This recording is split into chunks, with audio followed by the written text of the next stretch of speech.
Assalamualaikum warahmatullahi wabarakatuh. Perkenalkan, nama Ibu Erlin Cahyalestari. Sebelum kita belajar, alangkah baiknya kita berdoa terlebih dahulu. Berdoa menurut kepercayaan masing-masing dipersilakan.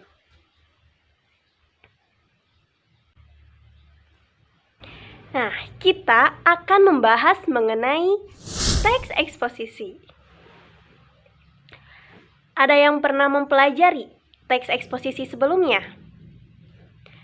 Nah, dulu ketika SMP kalian pasti pernah mempelajari tentang teks eksposisi kan? Nah, di kelas 10 ini kita akan mempelajari lagi teks eksposisi, mengulang bahkan memperdalam tentang teks eksposisi itu apa. Sebelumnya, jika kalian lupa tentang apa itu teks eksposisi, kalian pasti sudah pernah mengungkapkan sesuatu untuk berpendapat kan? Nah, contohnya kalian meminta uang saku kalian untuk dinaikkan. Mengapa uang saku kalian harus dinaikkan? Apa mungkin karena kebutuhan kuota yang semakin meningkat? Atau misalnya contoh lain, baju yang saya pakai ini warna biru dongker, dan kerudung yang saya pakai ini warna hijau telur asin. Apakah sudah cocok? Cocok ya? Baik, lanjut saja ya. Nah, di kehidupan sehari-hari kalian pasti sudah sering mengemukakan sesuatu ya. Dari hal kecil seperti tadi meminta uang saku kalian untuk dinaikkan, atau mengomentari penampilan seseorang. Apalagi di negara kita, di Indonesia ini, ada kebebasan untuk berpendapat. Nah, jadi berpendapat itu boleh, asalkan jangan anarkis ya. Nah, sekarang ini di zaman yang sudah serba digital, kita akan lebih mudah berpendapat. Misalnya kita bermain sosial media, kita pasti akan berkomentar. Entah itu komentarnya ada yang positif, bahkan ada yang negatif. Nah, disitulah kita akan belajar mengenai teks eksposisi. Bagaimana berpendapat yang baik dan benar. Nah, kalau saya tadi menyampaikan teks eksposisi itu berpendapat, berarti pengertian dari teks eksposisi adalah teks yang berisi pendapat atau argumen kita terhadap sesuatu, agar pembaca mengetahui informasi yang ingin kita sampaikan. Banyak sekali informasi yang berasal dari pendapat, tapi bukan sembarang pendapat. Ada ciri-ciri dari teks eksposisi. Yang pertama, informatif. Nah, yang tadi saya katakan bahwa teks eksposisi ini berisi tentang informasi. Nah, dan yang kedua, berdasarkan fakta. Nah, dalam penyampaian teks eksposisi, kita harus menyampaikannya berdasarkan dengan fakta atau keadaan tersebut. Dan yang ketiga, berusaha untuk mempengaruhi. Jadi, ketika kita menulis teks eksposisi, sebenarnya kita sedang mempengaruhi pembaca. Mempengaruhi untuk apa? Mempengaruhi agar pembaca ikut mengiyakan pendapat kita. Yang pastinya pendapat kita itu harus berdasarkan dengan fakta, ya. Dan yang keempat, memakai bahasa Indonesia yang baik dan benar. Dalam penulisan teks eksposisi harus memperhatikan penulisan. Nah, penulisan bahasa Indonesia yang baik dan benar itu menggunakan bahasa yang baku, yang sesuai dengan kaidah kebahasaan Indonesia.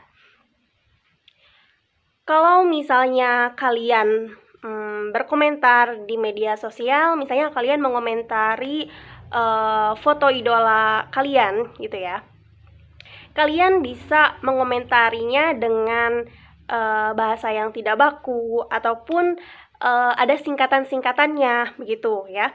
Namun dalam penulisan teks eksposisi itu harus menggunakan bahasa yang baku, dan pastinya tidak boleh ada singkatan ya. Selanjutnya, struktur dari teks eksposisi. Struktur dari teks eksposisi ada 3. Yang pertama, tesis. Tesis merupakan bagian awal dari teks eksposisi. Di bagian ini berupa pengenalan isu, permasalahan yang akan disampaikan. Dan yang kedua adalah rangkaian argumentasi. Nah, di bagian ini merupakan bagian yang paling panjang. Mengapa? Karena ketika menyampaikan pendapat, otomatis kita akan memberikan alasan. Nah, alasan ini pasti berisi bukti, fakta, dan data-data yang mendukung, agar pendapat kita ini bisa meyakinkan orang lain. Nah, dan yang ketiga adalah rekomendasi atau penegasan ulang. Nah, ini berisikan kesimpulan atas apa yang sudah disampaikan di awal tadi. Nah, dalam menyampaikan informasi atau menyampaikan sesuatu itu harus berdasarkan dengan fakta. Nah, adapun selain fakta ya, jadi adapun opini. Lantas, apa perbedaan antara fakta dan opini?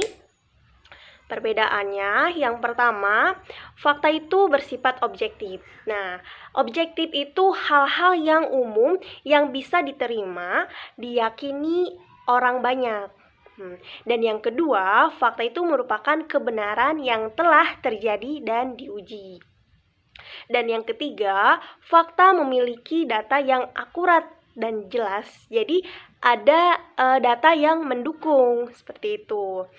Contohnya, hari ini tanggal 20 Oktober 2020 telah terjadi penambahan kasus COVID-19 sebanyak 3.373 kasus baru di Jawa Barat. Nah, fakta dalam contoh tersebut itu sudah terjadi, gitu ya. Selain itu, ciri dari fakta itu bisa berupa tanggal, angka, hari, ya, itu pasti kalimat fakta. Nah, sedangkan opini itu yang pertama bersifat subjektif. Nah, yang kedua merupakan peristiwa yang belum terjadi. Dan yang ketiga tidak memiliki data yang mendukung. Contohnya, dia adalah wanita paling cantik menurutku. Nah, menurutku itu bersifat subjektif ya, karena pendapat sendiri. Nah, misalnya contoh lain, menurut perkiraan cuaca, hari ini akan terjadi hujan lebat. Nah, itu merupakan kalimat opini karena belum terjadi gitu ya. Jadi bisa membedakan kan antara kalimat fakta dan kalimat opini. Nah, jadi itu adalah materi pertemuan kita hari ini. Kita ingat lagi ya bahwa teks eksposisi adalah teks yang berisi pendapat atau argumen kita terhadap sesuatu agar pembaca mengetahui informasi yang ingin kita sampaikan. Dan ciri-cirinya tadi ada 4. Yang pertama, informatif. Yang kedua, berdasarkan fakta. Yang ketiga, berusaha meyakinkan. Dan yang keempat, memakai bahasa Indonesia yang baik dan benar. Nah, dan untuk struktur dari teks eksposisi itu ada 3. Yang pertama tesis, yang kedua ada rangkaian argumentasi atau argumentasi, yang ketiga ada rekomendasi atau penegasan ulang. Nah, perbedaan antara fakta dan opini, kalau misalnya fakta, yang pertama bersifat objektif, yang kedua fakta merupakan kebenaran yang telah terjadi dan diuji. Dan yang ketiga, memiliki data yang mendukung. Sedangkan opini, yang pertama itu bersifat subjektif. Dan yang kedua, belum terjadi. Yang ketiga, tidak memiliki data yang mendukung. Baiklah, sekian materi di pertemuan kita hari ini. Jangan lupa untuk selalu mencuci tangan dan jangan lupa memakai masker apabila kita akan keluar rumah, karena hal tersebut yang akan mencegah kita dari penularan COVID-19 ini.